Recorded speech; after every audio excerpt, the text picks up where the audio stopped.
उपलब्ध रहना बंद कर दो, बदल जाओगे। मनुष्य का सबसे बड़ा भ्रम यही है कि जितना वह दूसरों के लिए उपलब्ध रहेगा उतना वह मूल्यवान बन जाएगा।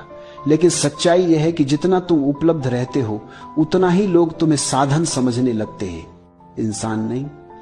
लोग तुम्हारे समय को अपना हक समझ लेते हैं, तुम्हारी ऊर्जा को अपनी जेब, तुम्हारी भावनाओं को खिलौना और तुम्हारी उपस्थिति को मुफ्त सेवा की तरह धीरे धीरे तुम खुद को खो देते हो।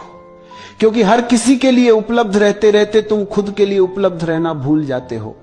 जिस दिन तुम हर किसी के लिए दरवाजा खोलना छोड़ दोगे उसी दिन तुम खुद के भीतर का दरवाजा खुलते हुए महसूस करोगे।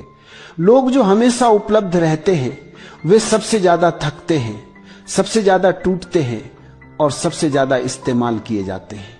दुनिया कभी किसी को नहीं कहती कि बस तुमने काफी दिया। दुनिया लेने में थकती नहीं, इंसान देने में थक जाता है। क्योंकि दुनिया वही चीज गंभीरता से लेती है जो दुर्लभ हो, जो हर समय उपलब्ध हो। वो धीरे धीरे लोगों की प्राथमिकता से भी हट जाता है। तुम सोचते हो कि उपलब्ध रहकर लोग तुम्हें पसंद करेंगे, लेकिन सच उल्टा है। बहुत ज्यादा उपलब्ध रहो, लोग तुम्हें हल्का समझने लगते हैं। जितनी आसानी से तुम मिल जाते हो उतनी ही आसानी से लोग तुम्हें भुला देते हैं। उपलब्ध रहने का नशा बड़ा खतरनाक है। स्वीकृति का नशा, जरूरी महसूस होने का नशा, दूसरों को खुश करने का नशा, यह नशा आत्मा को जला देता है। तुम सबके लिए खड़े रहते हो, लेकिन जब तुम्हें सहारे की जरूरत होती है तुम्हारे आसपास कोई नहीं दिखता। क्योंकि दुनिया मान लेती है कि उपलब्ध रहने वाला व्यक्ति खुद संभल जाएगा और तुम अंदर ही अंदर टूटते रहते हो। क्योंकि तुमने कभी ना कहना सीखा ही नहीं।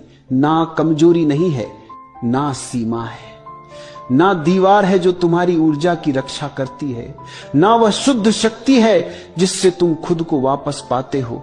जो व्यक्ति ना नहीं कह पाता वह दुनिया का भार उठाते उठाते खुद को भूल जाता है।